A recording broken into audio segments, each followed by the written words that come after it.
You're 9 years old, making dinner for your siblings because mom's having another bad day. You're checking if your little brother did his homework. You're calculating if there's enough money for groceries this week.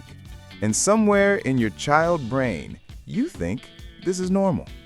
Fast forward 20 years and you're a 30-something adult who can't say no, can't rest, and feels guilty for existing. Welcome to parentification, the childhood trauma nobody talks about because you weren't hit, you weren't screamed at, you were just needed. Too much, too soon, forever. It starts innocently enough. You're at work, Tuesday afternoon, 2:47 p.m. Your phone buzzes. It's your mom. Again. Third call today. You haven't answered because you're in back-to-back meetings, but there are also 4 texts. Call me. It's important. Why aren't you answering? I guess you're too busy for your own mother. Your stomach tightens. That familiar knot. The one that's been there since you were 7 years old and first learned that other people's feelings were your responsibility.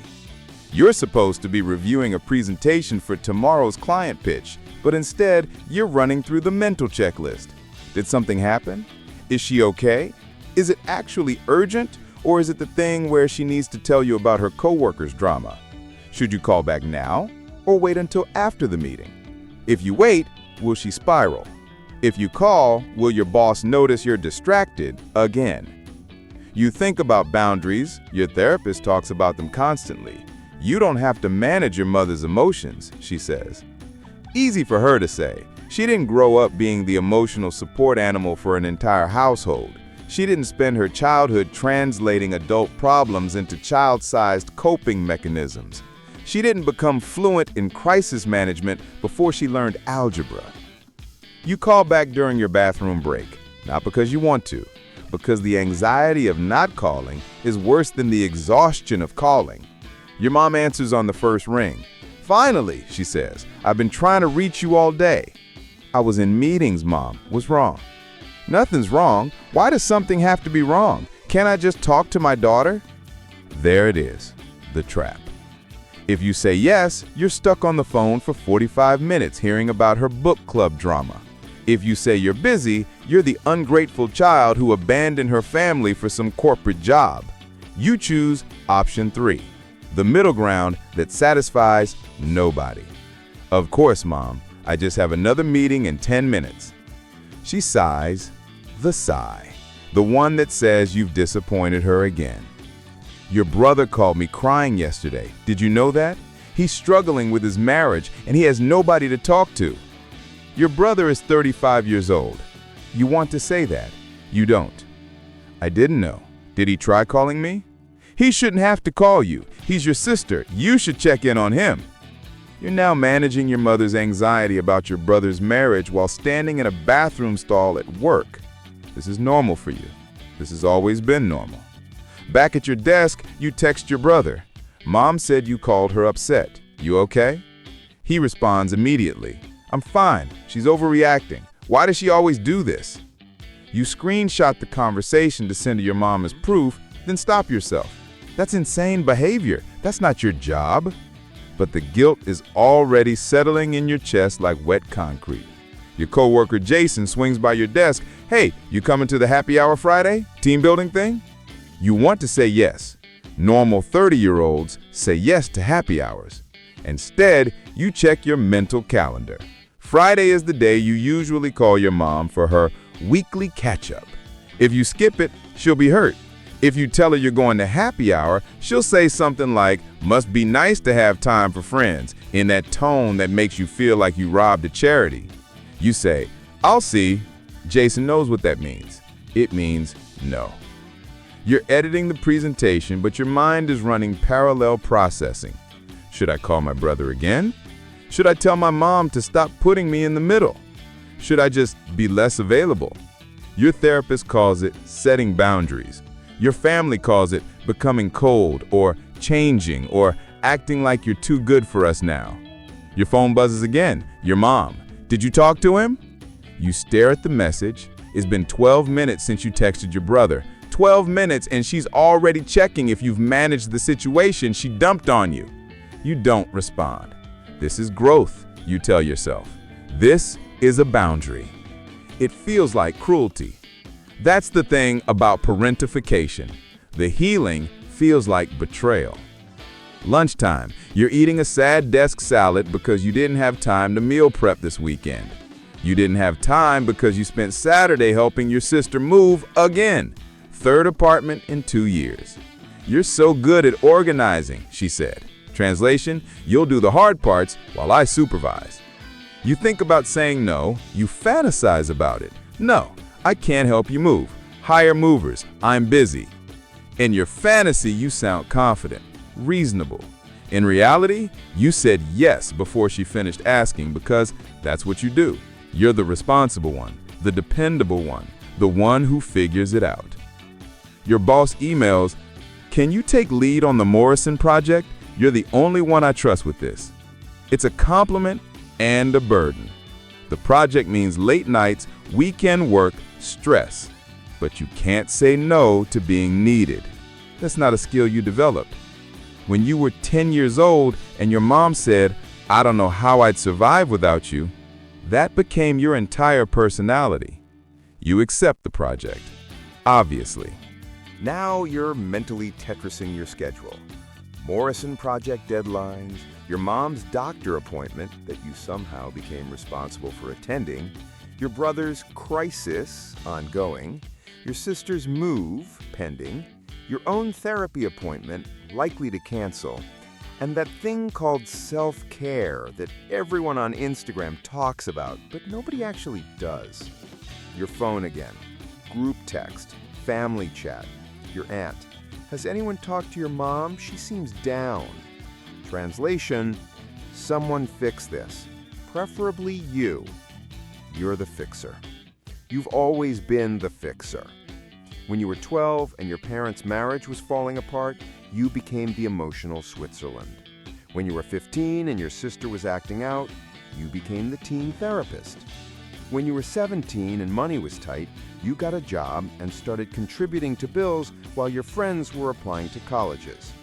You type, "I talked to her this morning, she's okay." You don't mention that the conversation left you anxious for 3 hours. You don't mention that you're exhausted.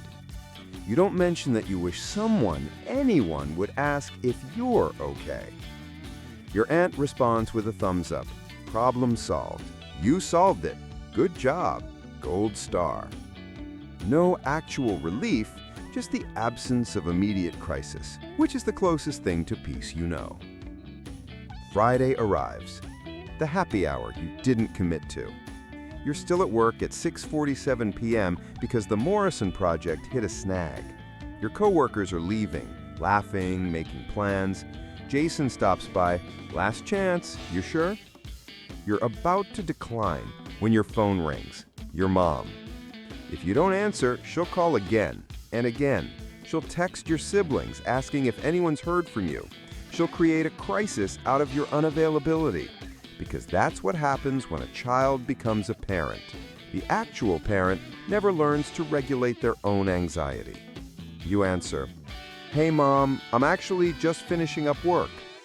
Your brother's wife left him. He's at my house. He's devastated. Can you come over?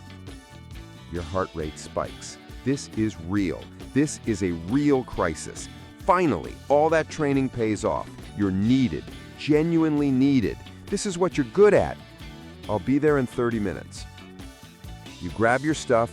Jason's still there, waiting for your answer about happy hour. "Family emergency," you say. He nods. He's heard this before. Everyone has. You're the person with constant family emergencies because your family never learned that emergencies have definitions and limitations. Traffic on the 405 is hell. You're texting your sister, hands-free, Siri, you're not reckless, getting details. She responds, "Mom's being dramatic. He and his wife had a fight. She didn't leave. She went to her sister's for the night." You're on the freeway, already committed, already activated. Your nervous system is in crisis mode because that's where it lives. That's where it's comfortable. Calm feels wrong. Rest feels irresponsible. You arrive at your mom's house. Your brother's car is there. You walk in with your crisis management hat fully secured. But inside, your brother is fine.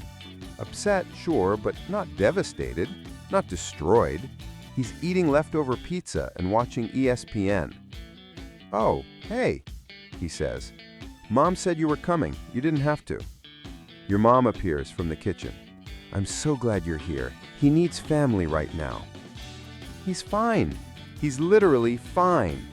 But you're here, you canceled your own evening, you left work early, you drove through traffic, because being needed is your default setting and disappointing people is your nightmare fuel. You stay for 2 hours, managing emotions that don't need managing, mediating a crisis that isn't a crisis, being the adult in a room full of adults who never learned to adult because you did it for them. You drive home at 9:30 p.m. Your apartment is dark, quiet. You microwave something that claims to be food. You sit on your couch, and for the first time all day, nobody needs you. It feels wrong, empty, like you forgot something important. Your therapist's voice echoes, "You were parentified. You learned that your worth equals your usefulness. You never learned that you could just exist."